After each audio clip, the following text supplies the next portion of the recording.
এই যে main line থেকে 33,000 ভোল্ট 11,000 ভোল্টের লাইন থেকে ডাইরেক্ট লাইন নিয়ে তাদের চার্জিং গ্যারেজে লাগাই দিচ্ছে। কার এত সাহস, হিম্মত কার বলেন?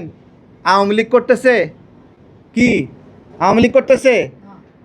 প্রত্যেকটা রাজনৈতিক পরিচয় থাকা। আরও স্পেসিফিকভাবে বলি, এলাকায় এলাকায় বিএনপির ভাইয়েরা যে আপনার হলো রাজনৈতিক, তাদের অনুমতি ছাড়া এরকম বিদ্যুতের লাইন বের করতেই পারবে না এই মুহূর্তে।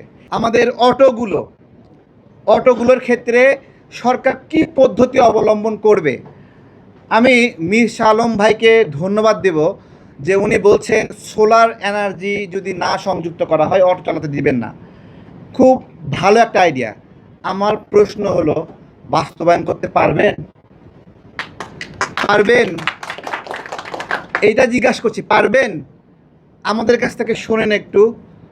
আপনি পুরাপুরিভাবে বললেন না যে সব সোলারে করতে হবে। আপনি বলেন যে 70% বা 50% সোলারে করতে হবে, 50% বিদ্যুৎ নিতে পারবেন জাতীয় গ্রিড থেকে। এটা কিভাবে করবেন? আপনার জায়গায় জায়গায় তো চোরাই লাইন দিয়ে ঝুলানো। ঠিক আছে, কে করছে? কারা তো হ্যাডাম?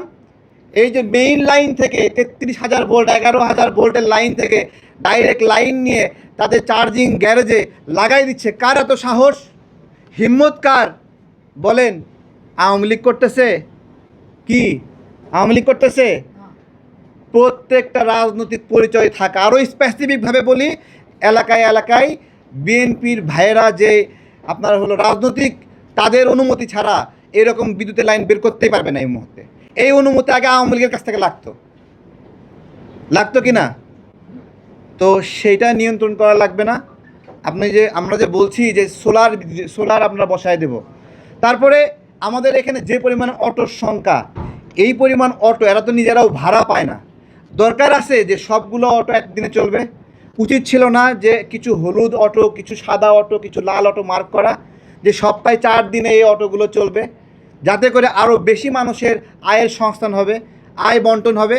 কিন্তু সেই জায়গাতেও এই ধরনের উদ্যোগ আমরা নিতে বলেছি, জানি না নেবে কি না। আমরা আমাদের এই প্রোগ্রাম থেকে অটোগুলোকে কয়েকটা রঙে মার্ক করে দিয়ে সব অটো একদিনে চলার পরিবর্তে আমরা ডিস্ট্রিবিউট করতে পারি কিনা বিবেচনা করার অনুরোধ করছি।